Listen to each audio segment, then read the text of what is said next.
মনে রাখবেন একটা হাদিস, সারা জীবন মনে রাখবেন। বান্দা আল্লাহর সম্পর্কে যেমন ধারণা করে আল্লাহ বান্দার সাথে তেমন।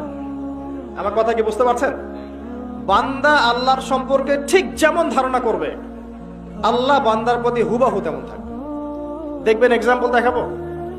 উমর রাদিয়াল্লাহু আনহু বলতেন, দোয়া করতেন যে আল্লাহুম্মা উরযুকনি শাহাদাতান ফি সাবিলিক ওয়া ফি বালাদি নবিক। হে আল্লাহ, আমাকে আপনার নবী মুহাম্মদ সাল্লাল্লাহু আলাইহি ওয়াসাল্লামের শহরে শাহাদাতের মৃত্যু দিয়ে। কথা বুঝতে পারছেন? বুঝেন নাই মনে হয়। হে আল্লাহ, আপনি আমাকে আপনার নবী মুহাম্মদ সাল্লাল্লাহু আলাইহি ওয়াসাল্লামের শহরে মদিনায় আমাকে শাহাদাতের মৃত্যু দিয়েন। মদিনায় শাহাদাতের মৃত্যু পাওয়ার কোনো চান্স আছে?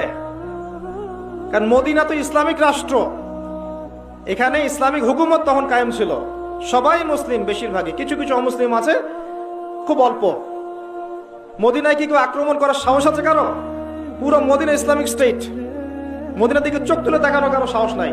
তাহলে এখানে কিভাবে একজন শাহাদাতের মৃত্যু পাবে? কিন্তু ওমর রাদিয়াল্লাহু আনহু চাচ্ছেন আল্লাহর কাছে এবং তার ধারণা আল্লাহ তাকে দিবেন। ঠিক একদিন ফজরের নামাজে উনি কিরাত করছেন, বিসমিল্লাহির রহমানির রহিম আলহামদুলিল্লাহি রাব্বিল আলামিন করতে করতে গায়রিল মাগদুবি আলাইহিম ওয়ালাদ-দাল্লিন শেষ হতে হতেই পিছন থেকে একজন এসে তাকে ছুরিকাঘাতে হত্যা করল।